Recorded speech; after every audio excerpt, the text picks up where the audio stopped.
I'm Matt Sands, and I'm here with Justin Williams, and we're here to help you make the most of your minerals and royalties. And we have the next video in our series that we're doing about the different state oil and gas commission websites and how to use them. And New Mexico is one that I know is near and dear to your heart, along with the Texas Railroad Commission. And you've used this one in the past. We were talking about tips and tricks, and we'll share some of those today. New Mexico's interesting one for sure. You said it, man. I think the Texas GIS can kind of spoil you on all the features that it has. But New Mexico doesn't have as many, though the information that is there is really good. Yeah, I would agree with that. The map interface itself is not quite as good as Texas. So if you happen to have minerals in the Permian Basin, both in New Mexico and Texas, you'll appreciate the differences there. And we'll just go ahead and show you. I think the first thing that we want to get into is actually how do you find this website? How do you log into the map interface? How do you find the oil and gas data? Ultimately, again, just a little bit of background, what we're looking for and why we need to do this is because when you own minerals and royalties, you need to know if there are wells that are producing and what you should be getting paid. And the way to go about doing that is going to the State Oil and Gas Commission website to check the production records, to check that you should have an interest in a well or not. And so you have to look at the well permits. And there's a lot of information that's publicly available. You just need to know how to go and find it. So, Justin, talk a little bit about some of the basic information you should know before getting into like actually going in and doing this for your property. You said it, man. And most of this information we're going to go into really assumes that you know how to read a legal description, and then you have a basic understanding of what the documents that you're looking for mean and what actions you need to take as a mineral right owner to manage your minerals. And if you don't have that basic set of information, definitely take a look at Matt's Mineral Management Basics course. It's a great place to start and then build that foundation that you'll need to use this video series to actually go find the tangible information for the properties that you own. Yeah, to find that information and to know what you're looking for and how to identify where to look. And so that's where it all begins. And that starts with the legal description of a property. And we've just picked a random section that is interesting, that has some activity going on. So, think about this from the perspective of once you have your oil and gas lease and mineral deed, and you have the legal description, which is like the address to your mineral rights on the surface of the earth and allows you to go and find them and locate them and then see what type of activity is going on nearby. And like Justin said, all the basic information about the different types of oil and gas interests, the pros and cons with both minerals and then the leasehold side of things, and then also how to actually run a title search. So if you didn't have some of those important documents at your fingertips, that you would be able to go and find them and obtain those legal descriptions and obtain that address, so to speak, so that you can go and locate your property on a map. So with New Mexico, the oil and gas industry is regulated by the Oil Conservation Division. And the way that we want to get into this is within the Oil Conservation Division, you go to OCD Public Resources. Again, this is from the emnrd.nm.gov.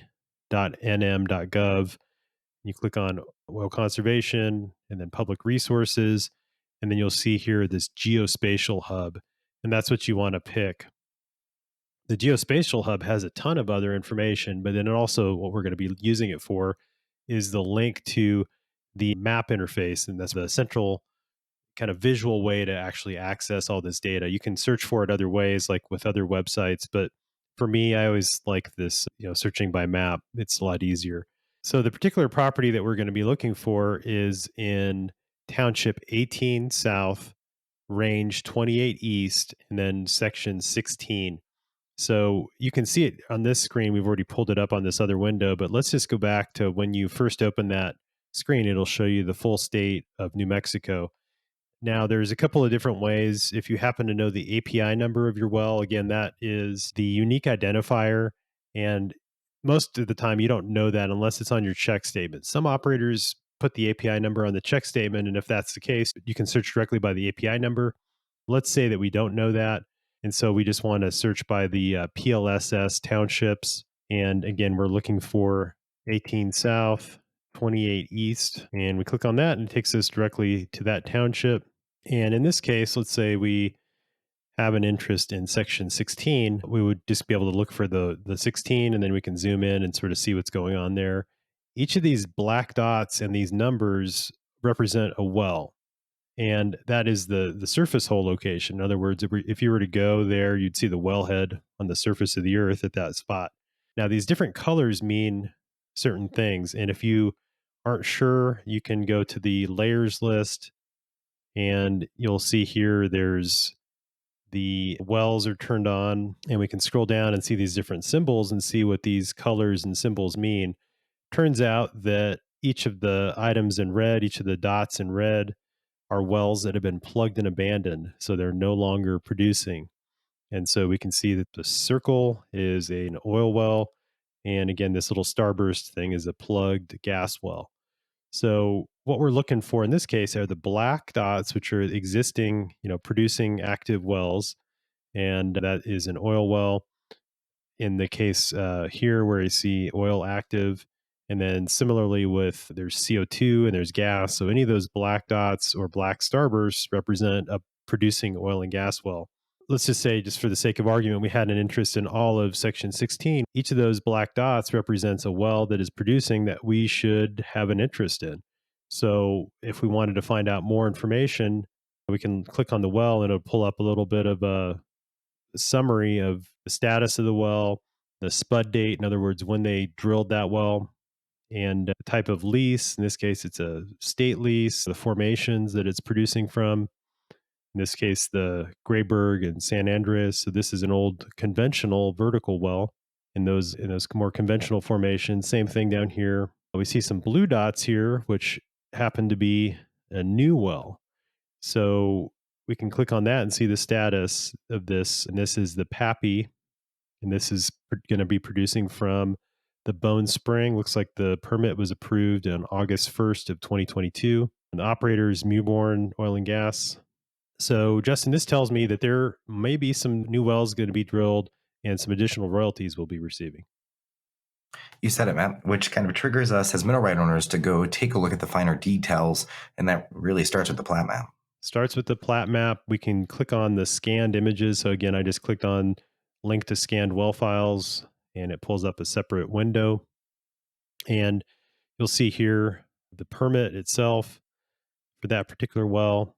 We can dive in a little bit to that and see what it says. This is the PAPI 1617 B2NM State Com 1H. And usually when you see things like 1H, that tells me that that's probably a horizontal well. That's sort of a typical naming convention that operators will use, H meaning horizontal. The state aspect tells me that this well probably goes through some state minerals. So that might be a situation as a fee mineral owner. And this is something that's interesting with New Mexico is there are a lot of federal and state minerals. And so there's a mix of fee or privately owned minerals, and there's going to be a lot of times some federal stuff as well. So again, if we were looking at the mineral and surface ownership, we can sort of see here if we wanted to kind of look and see who owned what. And it looks like in this case, if we were privately owning minerals, this would be the tract that we would own up here. And everything else looks like state acreage. So that's interesting to see here. There's some private and then there's a lot of state. So this is kind of a common situation. If you were to zoom out, you can see the different owners and that kind of a thing. So this is a situation where as a private mineral owner, you would be influenced by regulations on federal drilling. So if they banned, hydraulic fracturing or banned drilling on federal lands, then the owner of this private mineral tract would be directly affected because there's really no way that the surrounding minerals can be developed without going through federal acreage. So that's why when we say the federal stuff can affect private mineral owners as well. Again, we're looking at this particular permit that talks about how deep they're going to go, the spud date, and expiration date of the permit. So if they hadn't drilled it, then it would be expiring this year in August of 2024. And then to Justin's earlier point, we really want to look at where this wellbore goes and then what area is included in that unit. So again, if we had minerals in, I think it looked like it was the southwest corner of the northwest corner of section 16. Looked like that was where the fee minerals were. Then we'd be interested to see, is that well going to be pooled together with our acreage? And it looks like it probably isn't going to be. It looks like this is 160 plus 80, so 240 acres. And we'd have to look here. Yep, sure enough, there's 240 acres dedicated to this spacing unit. So in this situation, we would not have an interest in this well, even though that wellbore goes through part of the section, just because this is sort of a wellbore spacing unit situation. They're not pooling all of the acreage together in section 16 and 17. So it depends on the state and adjacent state like Colorado. It's very common to see statutory pooling, Justin, and see like two full sections pooled together. And if there's a well in that section and you have minerals in that section, then you probably have an interest in that well, but not so much in New Mexico. You nailed it, Matt. And this is, I think, for mineral right owners, one of the reasons that people advocate for those laws is situations like this. But as you said, New Mexico is not one of the ones. Yeah. So sad trombones there in terms of that particular well. Now, I will say that looks like there's some other wells here. The one that goes in the other direction here, and we'll just take a look at that was the B2NM, and we're going to look at the FE state. And we're going to go back to the link of the scanned well files. There's two versions. So first pull up this one, and it might be that they revised the permit. So we see this one from December of 2021. And in this case, this would go straight through our mineral tract. We'd have an interest in this particular well, at least according to the original plans. Now we'll have to go back and look at, what were they planning on doing here when they had this sundry notice. And so let's see what this is all about. Let me zoom in. Okay, so this is just a report that they drilled the well, and this just talks through the timing. It looks like they spudded the well on January 26th of 2022, and here's just the drilling report. So this is a sundry notice, which is just a general filing basically to give an update or to make a change with respect to a well. So it looks like that original plan was drilled, and so what we would want to do again is just go back and look. And again, if we had, let's say, all of the minerals in this particular tract here in section 16 out of the 240, we would have 40. So if you're going to figure your proportional share, you'd look at 40 divided by 240 multiplied by your lease royalty rate, and that would determine your decimal interest in this well.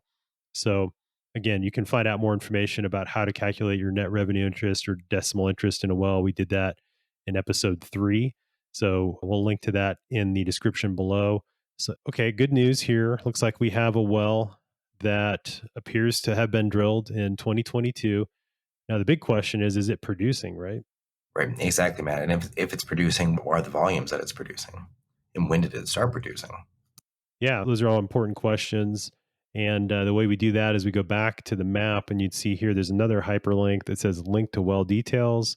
We'll click on that and take a look. And it has a lot more information on the event date. So again, it has spud date and it has and like that. And most importantly, what we want to know is this a drilled and uncompleted well or a duck, or did they actually go in and complete it? And sure enough, looks like there is completion information. We can go down here and take a look at the venting and flaring volumes and then production volumes in 2022. Looks like they completed it around May timeframe and started flowing it back then, and then started producing oil and gas in June of 2022. So if this is something we're just finding out about, maybe we inherit this property or something like that, the thing that we would know is your predecessors should have been receiving royalties from around June of 2022. And if they weren't, that could be held in suspense. There might be some other steps we need to take. But knowing this and seeing this information here, that can set in motion several different things you might need to do around claiming those unpaid royalties again if your predecessor hadn't been receiving royalties at that point. Could be a title issue. And all again, that's why going back and taking my course and talking about how to do a title search, you can identify if there's a gap in the chain of title, if maybe it didn't go through probate, if you've inherited it, if you live in California, you live in Texas, Colorado, whatever it is. These interests being in New Mexico, you have to go through ancillary probate in New Mexico. And again, this isn't legal advice. Get help from an attorney if you do run into this situation. But this is a case where maybe the operator is holding those royalties in suspense because they don't know who the rightful owner is. And you'd have to go through the courts to get that all squared away and get the interest transferred over to your name. So again, Justin, we can learn a lot by just seeing that this well is producing, and then we can estimate our royalty payments too. We can see how many barrels of oil have been produced, how many thousand cubic feet of gas, and from that, figure out what the average prices were during these months. If we know the decimal interest in our well, we can get a ballpark estimate of how many dollars are being held in suspense. You nailed it, man. And this again is assuming that the title work that you've done, you have that legal description, and now we're just looking for the activity on that legal description. So it's very useful, Matt. And each website seems to be different, and hopefully these breakdowns are really helping people to be able to navigate that and find the information they need. Yeah, absolutely. And an important thing is you see here the oil transporters and the gas transporters. So you can see from what point they were actually the ones that were potentially marketing it. So you might be receiving different royalty checks from the oil and gas marketer. And then also it tells you who you might need to go and contact, who the operator is. In this case, it's Mewborn. So this would be a scenario again, contacting the operator, knowing the legal description, having the plat, putting two and two together that your mineral tract intersects the area that the well is producing from would tell you that, okay, I have a potential interest in this well. You can send them a copy of your deed, your documents that show that you're the owner, and say, tell me why this well isn't in pay status. Please put me in pay status, or tell me what information you need in order to do. Here's the legal description of the mineral tract that we own, and we believe we should have an interest in these wells. And they'll say, oh yep, sure enough, and we were trying to find you and the check got returned or whatever, and they'll tell you what you need to do to get things squared away. So another thing that I want to highlight, Justin, is you may notice on here this is a horizontal well that, as we saw, goes through part of section 16 and then into section 17 that doesn't show up here on the map. So I want to show you another way to be able to see this visually so that if you identify your mineral tract, you'll see if a well bore goes through where you own minerals. And the way that I like to do that is sort of combine the New Mexico OCD website with Well Database. And one way that you can do that is Well Database has a free version that you can access, a light account that allows you just to view well data and view production data. And so it's a nice complement to a lot of these state oil and gas websites. And I'm not getting paid by Well Database to say this. I use it for my consulting practice.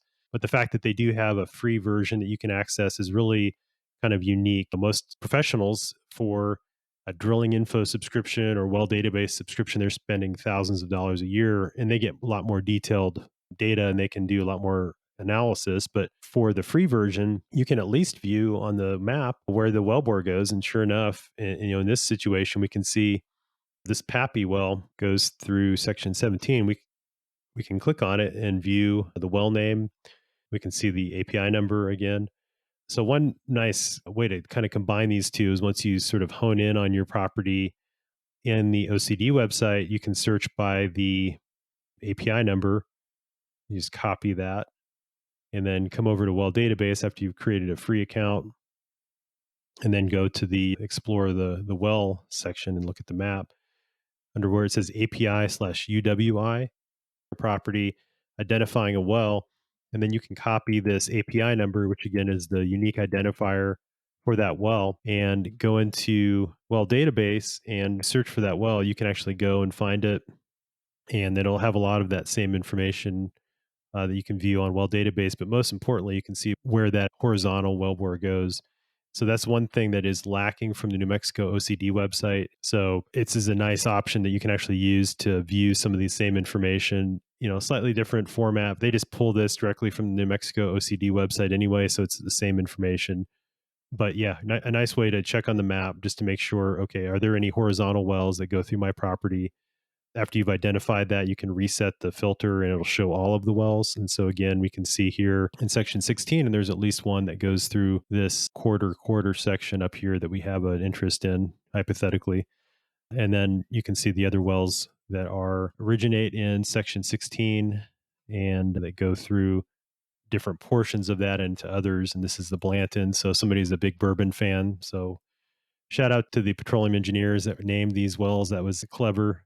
You'll find this all over the country, different naming conventions, whether it's professional sports players, professional teams, fun cartoon characters, you name it. They look at everything for inspiration because there's just so many wells, and just kind of makes it fun, I guess, as you're doing that job. So Justin, we've talked about how to find your well on the map, how to identify where the well goes, the location of the well, the production, whether or not there's production. Some of the things we've talked about in some of the other episodes, you want to look for the drilling permits, those sundry notices that'll tell you the important dates related to those wells, whether it has been drilled or not, has it been completed, and or the work that's planned. If there's some shut in for a while, it might have some information about a workover or do whatever, and there might be a sundry notice that was published because of that. The most important thing, like Justin said, the well plat. So all of these documents that we've showed you, if you happen to have an interest in a well, you want to go ahead and download those onto your computer and organize them along with all the other information related to your interests. So Justin, what else? What are some of the other key events or key tips that you look for when you are actually going and searching for this type of information? It's a great resource for checking production. So, doing end of the year production audits, checking your check statements against the records that the state have. It's a great way to look and see how your royalties might be split up. For instance, Matt mentioned the marketer versus the producer. That can give you some clues. Just the general information that you might need through the process of managing it. Most of it exists there, Matt. Yeah, that's a great point. We'll link to the episode that we did on how to audit your royalty statement. So you can check the description below and in the show notes for the audio version of this to find out more information there. So, again, really useful information, you know, lacking some things, but you have to sort of just take it as it is because it's what's publicly available. But there's also some additional resources out there that, and we'll link to well database as well. So you can go and check out the free light version. And when you sign up, you can just tell them that you heard about it on the Mineral Rights podcast. Maybe at some point I'll get a commission from all the referrals that I've sent over, but right now I'm not getting paid for referring well database. It's just something I use myself. So useful information. Again, check out New Mexico OCD website, bookmark it if you have interest in New Mexico. It's something you should become familiar with and downloading all of your permits and so forth. And then if we were keeping an eye on this, we might want to make sure that we periodically come back here to see if there are additional permits that get issued or additional wells that might get drilled. So it's possible that we might have an interest in other wells in the future and we want to stay on top of that. We'll check again in 6 months or whatever. But that way you can stay on top of it, be proactive, make sure that you're getting paid what you deserve. So thanks again for watching this video. Again, like and subscribe and be sure to stay tuned for additional videos we have coming out on other states